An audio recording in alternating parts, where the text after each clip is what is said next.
Goethe y la ciencia. Quinto, delicado empirismo. 1. Hay un delicado empirismo que se identifica íntimamente con el objeto y se convierte así en la verdadera teoría.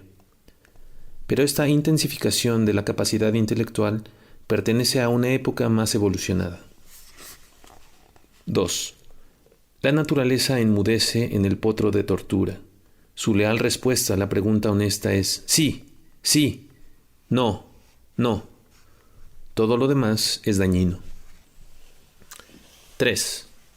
En la ciencia encontramos innumerables intentos de sistematizar, de esquematizar, pero hemos de dirigir toda nuestra atención a espiar el proceso de la naturaleza, de tal modo que no la obliguemos a rebelarse imponiéndole normas coactivas, pero tampoco nos dejemos alejar de nuestro objetivo por su arbitrariedad. 4. El fenómeno no es independiente del observador, más bien está engullido por y enredado en la individualidad del mismo. 5. Al observar la naturaleza, tanto a gran como a pequeña escala, he planteado de forma incesante la pregunta: ¿es el objeto o eres tú quien aquí se expresa? Y en ese sentido contemplaba también a mis predecesores y colegas. 6.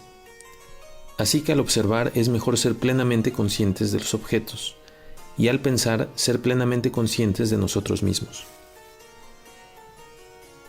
7. Existe ahora una mala manera de ser abstruso en las ciencias. Nos apartamos del sentido común sin abrirnos a uno superior. Se trasciende, se fantasea, se teme la contemplación viva, y cuando finalmente queremos y tenemos que ir a lo práctico, nos volvemos de pronto atomistas y mecanicistas. 8. Todo mi método se basa en la derivación. No descanso hasta hallar un punto exacto del que se puedan derivar muchas cosas, o más bien, que produzca voluntariamente muchas cosas y me las muestre, para que yo ponga, fiel y cauteloso, a obra en el esfuerzo y la concepción. Si encuentro en la experiencia algún fenómeno que no sé derivar, lo dejo apartado como problema, y en el curso de una larga vida he hallado ese método muy ventajoso, porque aunque a lo largo de mucho tiempo no podía descifrar el origen y las vinculaciones de algún fenómeno, sino que tenía que dejarlo a un lado, de pronto, años después, todo se aclaraba del modo más hermoso. 9. El experimento como mediador entre sujeto y objeto. En cuanto el ser humano percibe los objetos a su alrededor, los contempla con relación a sí mismo, y con razón, porque todo su destino depende de si le gustan o disgustan, de si le atraen o le repelen, de si le sirven o le perjudican. Esa forma enteramente natural de ver y valorar las cosas parece tanto más fácil cuanto que es necesaria, y sin embargo, el ser humano está expuesto en ella a 1000 errores, que a menudo le avergüenzan y le amargan la vida. Tarea mucho más pesada asumen aquellos cuyo vivo deseo de conocer los objetos de la naturaleza en sí mismos y en sus relaciones mutuas les lleva a observar, porque pronto echan de menos la escala de medida que venía en su ayuda cuando como seres humanos contemplaban las cosas en relación consigo mismos. Les falta la medida del gusto y del disgusto, de la atracción y la repulsión, de la utilidad y el daño. Deben renunciar por entero a ella, buscar y analizar como seres indiferentes y, por así decirlo, divinos, lo que es y no lo que complace. Así, el auténtico botánico no debe conmoverle ni la belleza ni la utilidad de las plantas. Debe analizar su formación, su relación con el resto del reino vegetal. E igual que todas ellas son atraídas e iluminadas por el sol, debe él verlas y observarlas a todas, con mirada igual de serena, y no obtener la escala de ese conocimiento, los datos de la valoración de sí mismo, sino del círculo de cosas que observa.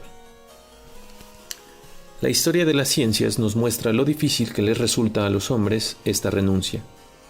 En la segunda parte de este pequeño ensayo, nos ocuparemos de cómo llega y tiene que llegar de este modo a hipótesis, teorías, sistemas y cualesquiera otras formas de representación que pueda haber, con las que tratamos de comprender lo infinito.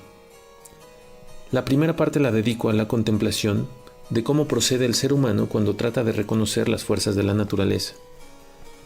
La historia de la física, que recientemente he tenido motivos para estudiar con más exactitud, me da a menudo ocasión de reflexionar al respecto, y de ahí surge este pequeño ensayo, en el que trato en general de representarme de qué manera hombres excelentes han ayudado o perjudicado a las ciencias naturales.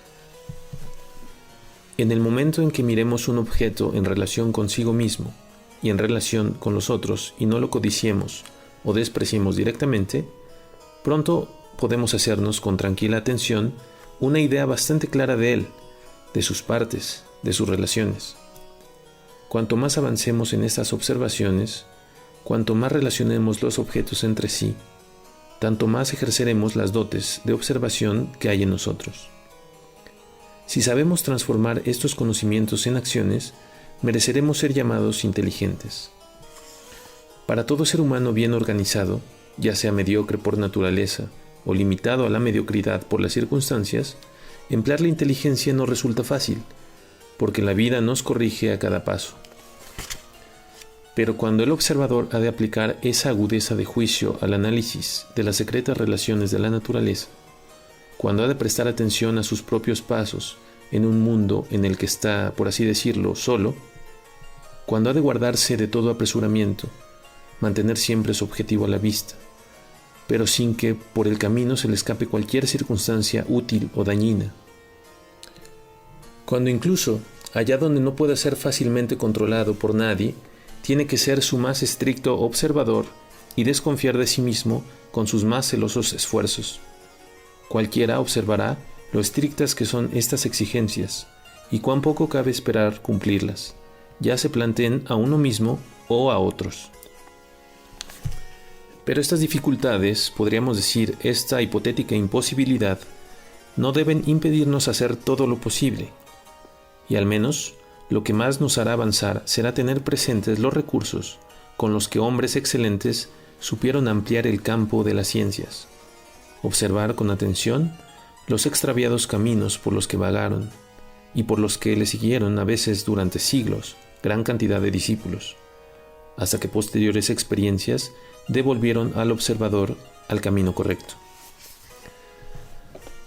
Nadie negará que la experiencia, tanto en las ciencias naturales, a las que ahora me refiero preferentemente, como en todo lo que el hombre acomete, tiene y tendrá la mayor influencia, como tampoco negará su gran energía, creativamente independiente, por así decirlo, a las fuerzas espirituales que recogen, reúnen, ordenan y desarrollan esas experiencias.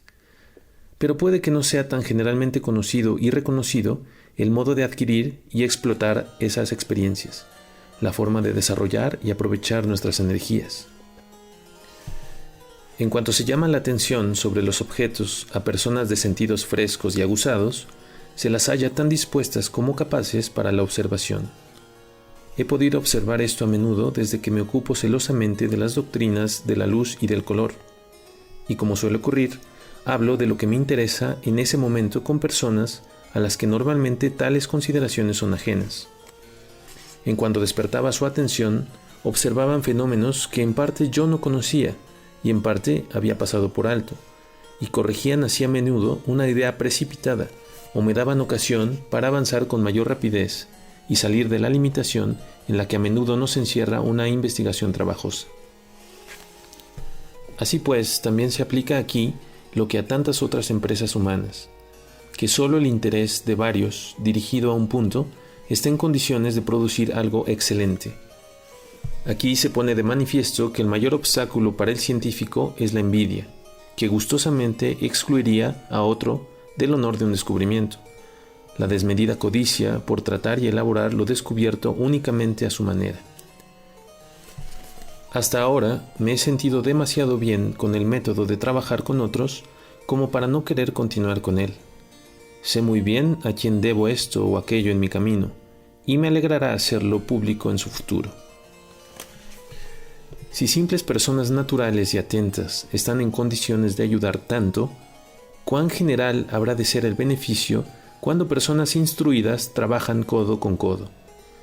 En sí misma una ciencia es una masa tan grande como para sostener a muchas personas, ninguna de las cuales puede sostenerla a ella.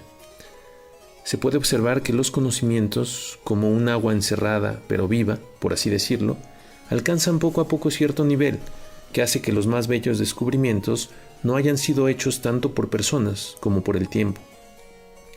Y cosas muy importantes han sido hechas al mismo tiempo por dos o incluso más pensadores experimentados.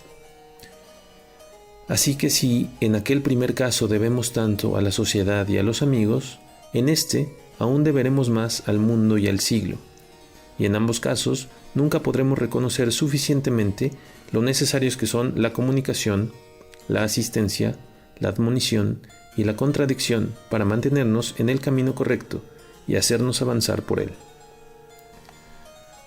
De ahí que en cuestiones científicas haya que hacer precisamente lo contrario de lo que el artista encuentra aconsejable. Él hace bien en no mostrar en público su obra hasta que esté terminada, porque no es fácil que nadie pueda aconsejarle o brindarle asistencia. En cambio, una vez terminada, tiene que tener en cuenta la objeción o el elogio, no echarlos en saco roto, compaginarlos con su experiencia y así formarse y prepararse para una nueva obra. En cambio, en las cuestiones científicas, es útil compartir en público cada experiencia concreta, incluso cada conjetura, y es altamente aconsejable no levantar un edificio científico hasta que el plano y los materiales que van a emplearse hayan sido generalmente conocidos, juzgados y seleccionados. Voy a volverme ahora a un punto que merece toda la atención, y es el método con el que se trabaja de forma más ventajosa y segura. Cuando reproducimos intencionadamente las experiencias hechas antes de nosotros, las que hacemos nosotros o las que otros hacen a la vez que nosotros, y recreamos los fenómenos, en parte casuales y en parte artificiales, producidos por ellas, hablamos de que hacemos un experimento. El valor de un experimento reside ante todo en que, ya sea simple o compuesto, puede volver a repetirse en todo momento y en ciertas condiciones, con un aparato conocido y con la necesaria habilidad, tantas veces como se den las circunstancias condicionantes. Con razón, admiramos el entendimiento humano cuando observamos las combinaciones que ha hecho con ese objetivo final y contemplamos las máquinas que ha inventado para ello, y que cabe decir que se inventan todos los días. Pero, por apreciable que pueda ser cualquier experimento individual, solo recibe su valor de la unión y combinación con otros. Pero precisamente unir y conjugar dos experimentos que tienen alguna similitud entre sí requiere más rigor y atención que la que se ha exigido a sí mismos incluso los observadores más rigurosos. Dos fenómenos pueden estar emparentados y no estar sin embargo tan próximos como creemos. Dos experimentos pueden parecer continuación el uno del otro, aunque entre ellos tenga que haber una larga serie para ponerlos en una relación natural. Por eso, se debe de tener mucho cuidado en no sacar consecuencias demasiado rápidas de un experimento, porque es al pasar de la experiencia al juicio, del conocimiento a la aplicación, donde acechan, por así decirlo, como en un desfiladero, todos los enemigos interiores del hombre. Imaginación, que nos llevan en sus alas antes de que sepamos que nuestros pies han dejado el suelo. Impaciencia, apresuramiento, autocomplacencia, rigidez, formalismo, opiniones preconcebidas, comodidad, ligereza, volubilidad, y como se llame, toda esa horda, con su séquito. Todos están aquí al acecho y asaltan por sorpresa, tanto al mundano hombre de acción como al tranquilo observador, en apariencia a salvo de toda pasión. Como advertencia de este peligro, que es mayor y más próximo de lo que se piensa, quisiera reseñar aquí una especie de paradoja para suscitar más viva atención. Y es que me atrevo a afirmar que un experimento, incluso varios experimentos unidos, no demuestran nada. Es más, que nada hay más peligroso que querer confirmar directamente con experimentos hipótesis alguna, y que precisamente los mayores errores han nacido de no advertir el riesgo y la insuficiencia de este método. He de explicarme con más claridad para no hacerme sospechoso, de no pretender más que una afirmación singular. Toda experiencia que vivamos, todo experimento con el que la repitamos, es en realidad una parte aislada de nuestro conocimiento. Con la frecuente repetición, convertimos este conocimiento aislado en certeza. Podemos conocer dos experiencias del mismo tipo. Pueden estar emparentadas, pero parecer aún más emparentadas, y normalmente tenemos tendencia a considerarlas más emparentadas de lo que están. Es algo que forma parte de la naturaleza humana. La historia del entendimiento humano nos muestra 1000 ejemplos, y he observado en mí mismo que cometo a menudo tal error. Este error está estrechamente ligado a otro, del que surge en la mayoría de los casos. Y es que el ser humano gusta más de la idea que de la cosa. O más bien, habremos de decir que el ser humano solo gusta de una cosa mientras pueda imaginársela. Tiene que adaptarse a su sensorialidad, y por más que pueda elevar su capacidad de representación por encima de la común, por mucho que pueda depurarla, normalmente seguirá siendo tan solo un intento de poner muchos objetos en cierta relación aprensible, que en sentido estricto no tienen. De ahí la proposición a la hipótesis, teorías, terminologías y sistemas, que no podemos desaprobar porque surgen necesariamente del modo en que está organizada nuestra forma de ser. Si por una parte hemos de considerar aislada por naturaleza toda experiencia, todo experimento, y por otra, la fuerza del espíritu humano aspira con inmensa energía a unir todo lo que está fuera de ella y todo lo que conoce, es fácil advertir el peligro que se corre al querer unir un experimento concreto a una idea preconcebida o demostrar con experimentos concretos alguna relación no enteramente sensorial, pero que el poder creativo de la mente ha expresado ya. Tal esfuerzo produce en la mayoría de los casos teorías y sistemas que hacen honor a la sagacidad de sus autores, pero que, si encuentran más aplauso del debido, si se mantienen más de lo que deben, enseguida se vuelven dañinos y un freno para el progreso del espíritu humano que en cierto sentido han estimulado. Se podrá observar que una buena cabeza aplica tanto más arte cuantos menos datos tiene a su disposición, que por así decirlo, para demostrar su dominio, incluso elige de entre los datos a su alcance tan solo algunos favorecidos que le halagan, que sabe ordenar los otros de manera que no le contradigan directamente, y por último, enredar, retorcer y echar a un lado los hostiles, de tal modo que realmente el conjunto ya no se asemeja a una república libre, sino a una corte despótica. A un hombre de tanto mérito no pueden faltarle admiradores y discípulos que conozcan y admiren históricamente semejante tejido, y en la medida de lo posible se apropien de la concepción de su maestro. A menudo una doctrina así alcanza de tal modo la supremacía que se consideraría descarado y audaz que alguien osara dudar de ella. Tan solo siglos posteriores se atreverían a poner la mano encima de algo tan sagrado, reivindicar el objeto de una observación para el sentido común, tomar la cosa un poco más a la ligera y repetir del fundador de una secta lo que una mente ingeniosa dice de un gran científico. Habría sido un gran hombre si hubiera inventado menos. Pero no es suficiente con señalar el peligro y advertir del mismo. Debemos por lo menos manifestar y dar a conocer nuestra opinión acerca del cómo creemos que se puede evitar semejante extravío, o si hemos hallado cómo lo han evitado otros antes que nosotros. He dicho antes que considero nociva la aplicación directa de un experimento como prueba de cualesquiera hipótesis, manifestando así que considero útil la aplicación indirecta del mismo, y ya que todo viene a parar a este punto, es preciso explicarse con más claridad. En la naturaleza viva no ocurre nada que no esté en relación con el todo.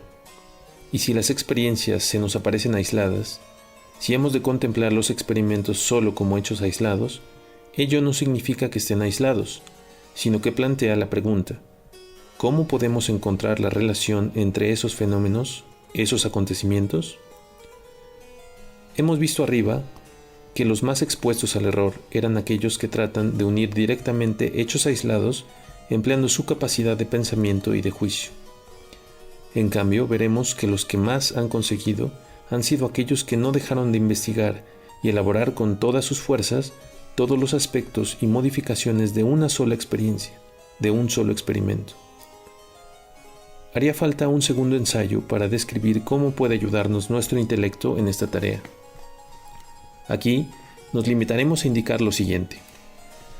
Dado que todo en la naturaleza, y especialmente las fuerzas y elementos más generales, está sumido en eterna acción y reacción, puede decirse que todo fenómeno está en conexión con otros incontables. Igual que de un punto luminoso que flota libremente, decimos que emite sus rayos en todas direcciones. Si hemos hecho un experimento así, una experiencia semejante, ¿no podemos examinar con minuciosidad lo que linda inmediatamente con él? ¿Lo próximo que le sigue? Esto es lo que tenemos que ver, más que lo que a él se refiere. Las ramificaciones de cada experimento concreto son la verdadera tarea de un investigador de la naturaleza. Su obligación es precisamente la contraria a la de un escritor, que quiere entretener. Este provocará aburrimiento si no deja nada por pensar.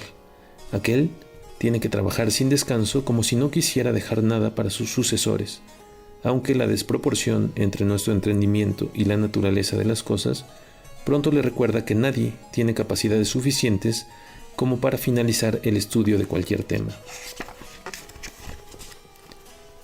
En las dos primeras partes de mis aportaciones a la óptica, he tratado de hacer una serie de experimentos que al principio limitan unos con otros y se tocan entre sí. Incluso, si se los conoce y abarca en su conjunto, representan, por así decirlo, un solo experimento, una sola experiencia desde los más diversos puntos de vista. Semejante experiencia, compuesta por otras muchas, es evidentemente de un tipo superior. Representa la fórmula en la que se expresan innumerables ejemplos de cálculo concretos.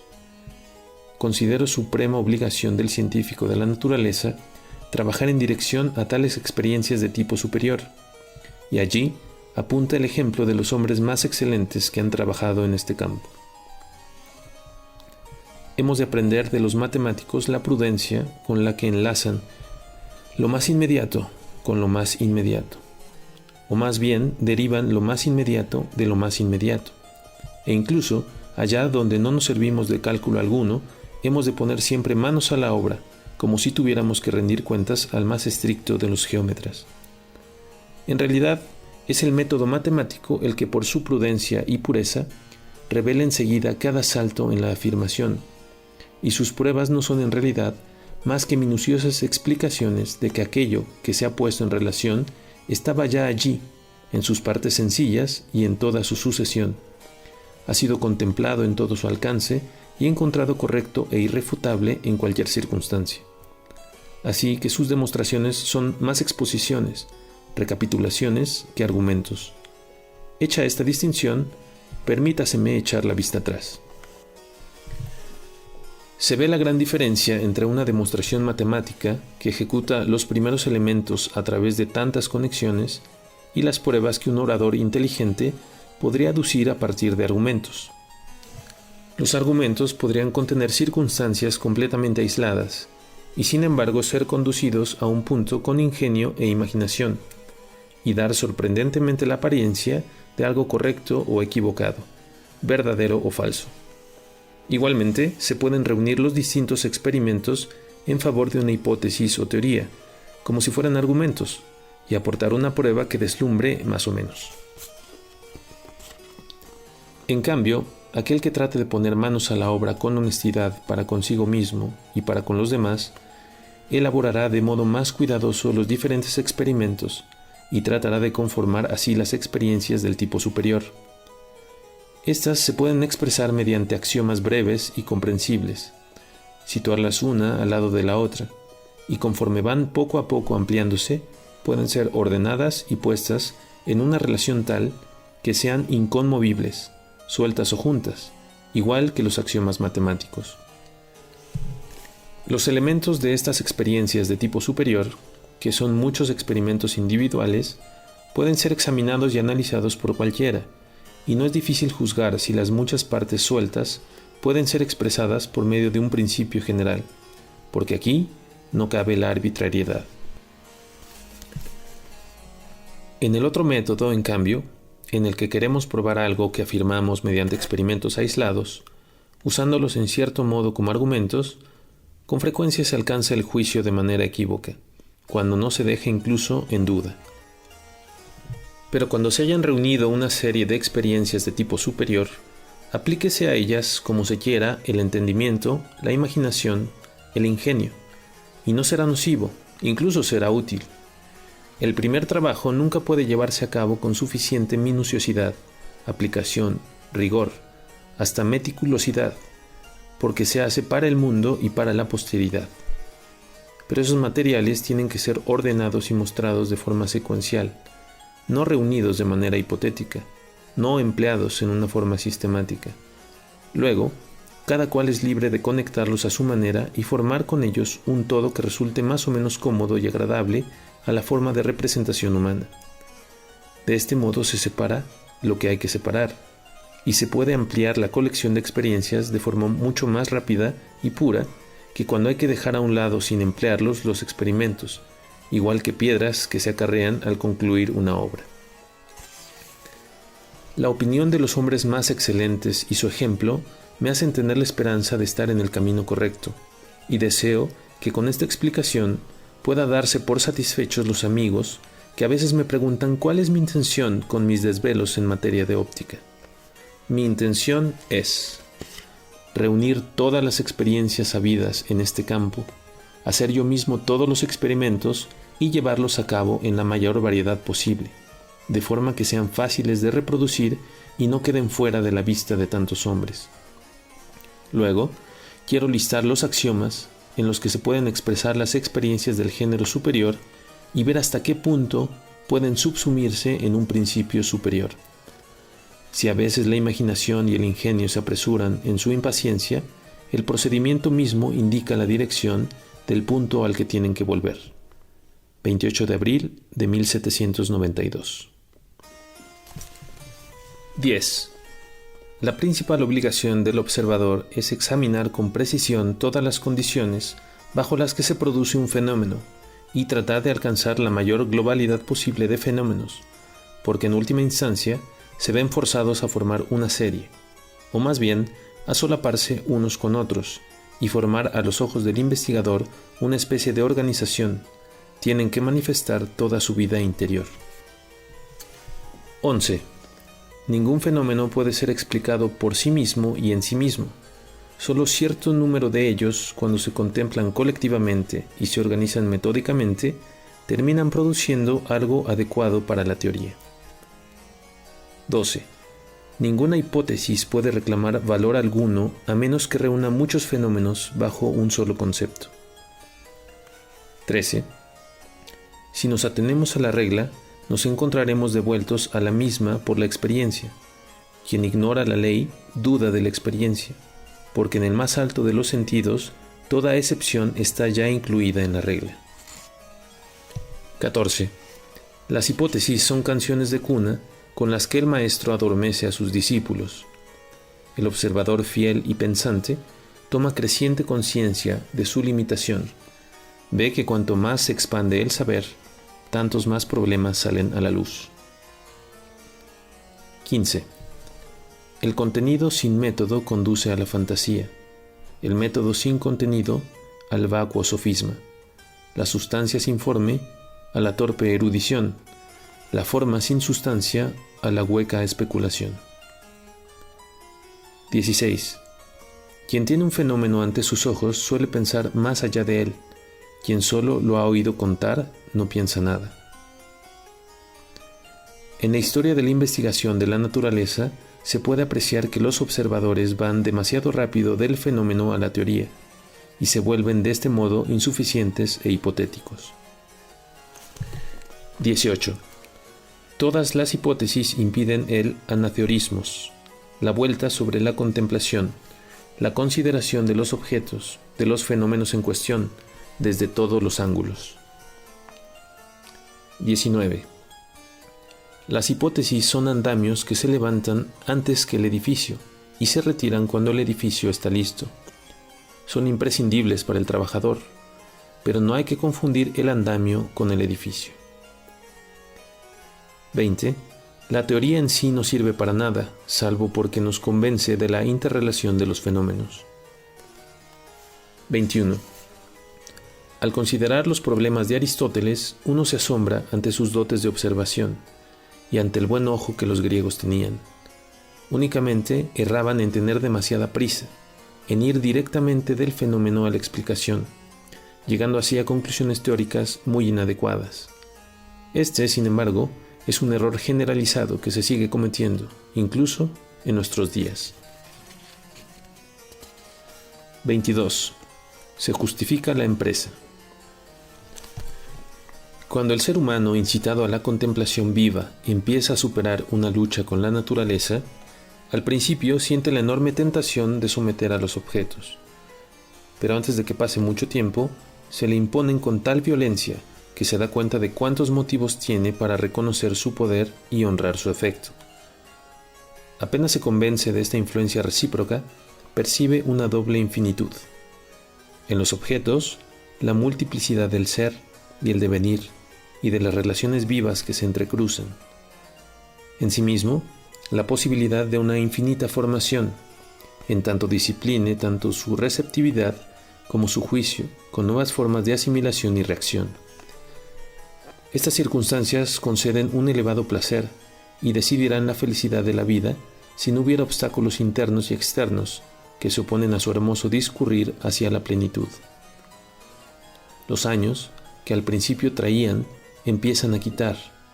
Uno se conforma en su medida con lo adquirido y se regocija tanto más en silencio cuanto que resulta infrecuente una sincera, pura y vivificante simpatía que venga de fuera. Qué poco se sienten entusiasmados con aquello que en realidad solo se aparece al espíritu. Los sentidos, la emoción, el ánimo ejercen mucho más poder sobre nosotros, y con razón, porque estamos destinados a la vida y no a la contemplación. Pero por desgracia, raras veces se encuentra la deseable simpatía incluso entre aquellos que se entregan al conocimiento, al saber. Para el juicioso, el que se da cuenta de lo particular, observa con atención, discierne. Lo que viene de una idea y vuelve a ella es en cierto modo una carga. En su laberinto se dirige a su casa a su manera, sin preocuparse del hilo que le haría llegar más rápido. El metal que no ha sido acuñado, que no puede contarse, es una posesión molesta para alguien así. En cambio, el que se encuentra en más altas perspectivas desprecia fácilmente lo concreto y arrastra a una mortífera generalidad aquello que solo tiene vida por separado. En ese conflicto nos encontramos desde hace largo tiempo. En el transcurso del mismo, a veces se ha hecho algo, a veces se ha destruido algo. Y yo no caeré en la tentación de lanzar en una débil canoa mis ideas acerca de la naturaleza al océano de las opiniones, si en las horas de peligro que acaban de pasar no hubiéramos sentido tan vivamente el valor que conservan para nosotros los papeles en los que antaño nos vimos movidos a plasmar una parte de nuestra existencia. Puede que por eso, lo que a menudo en mi arrogancia juvenil soñé como una obra, haya brotado solo como esbozo, incluso como recopilación fragmentaria, y actúe y sea útil como lo que es.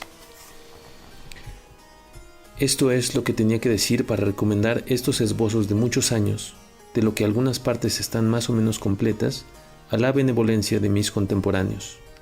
Algunas cosas que aún querría decir, será mejor incluirlas en el curso de la empresa. Jena, 1807.